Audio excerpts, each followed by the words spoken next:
আসসালামু আলাইকুম ওয়া রাহমাতুল্লাহি ওয়া বারাকাতুহু। সম্মানিত দর্শক ও শ্রোতা মণ্ডলী, আজ আমি আবারও আপনাদের সামনে উপস্থিত হয়েছি ছোট্ট একটি প্রশ্নের উত্তর নিয়ে। আপনার হচ্ছে আমার এক ভাই প্রশ্ন করেছিলেন যে হুজুর, স্ত্রীর সাথে দীর্ঘক্ষণ যৌন মিলন করার কোনো আমল আছে কিনা? হ্যাঁ, আপনি একটা সুন্দর প্রশ্ন করেছেন এবং এই প্রশ্নের অবশ্যই সমাধান আছে।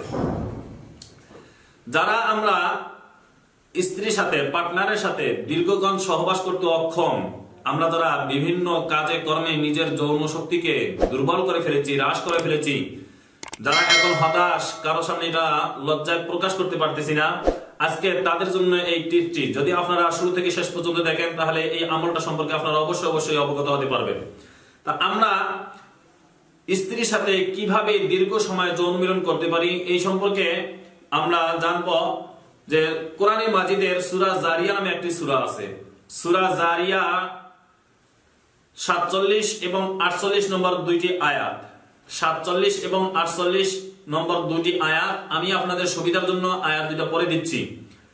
ওয়াস-সামাআ বানাইনাহা বিআইদিন ওয়া ইন্না লামুসিউন ওয়াল আরদা ফারাশনাহা ফানি'মাল মাহিদুন।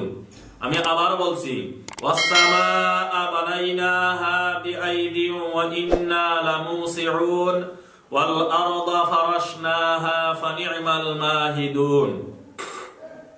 এই দুইটা আয়াত আমরা কিভাবে পড়বো না কি করব সেই সম্পর্কে আমরা এখন জানবো। এই দুটি আয়াত আপনাকে মেশক জাফরানের কালি নিতে হবে। মেশক জাফরানের কালি নিয়ে একটি কাগজে লিখতে হবে। একটি কাগজে লিখে সেই কাগজটা পানিতে ভিজাতে হবে। পানিতে ভিজানোর পর এই যে পানিটা আছে, পানিতে ভিজানোর পর দেখবেন আপনি মেশক জাফরানের কালিটা যা আছে এটা পুরোটা পানির সাথে মিশে যাবে। পানির সাথে যখন মিশে যাবে তখন আপনি এই পানিটাকে সংরক্ষণ করবেন। সংরক্ষণ করে আপনি 7 দিন পান করবেন একাধারে। আর আপনি যখন স্ত্রীর কাছে গমন করবেন, স্ত্রীর কাছে গমন করার কমপক্ষে 30 মিনিট আগে আপনি এই পানিটা পান করবেন।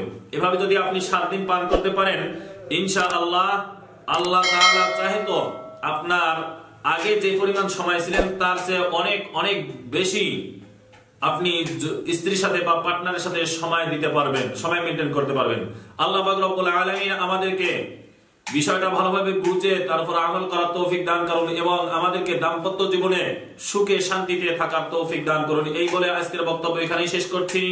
দেখা হবে আগামী ভিডিওতে। ততক্ষণ পর্যন্ত সকলের সুস্থতা কামনা করে এখানেই বিদায় নিচ্ছি। আসসালামু আলাইকুম ওয়া রাহমাতুল্লাহি ওয়া বারাকাতুহু।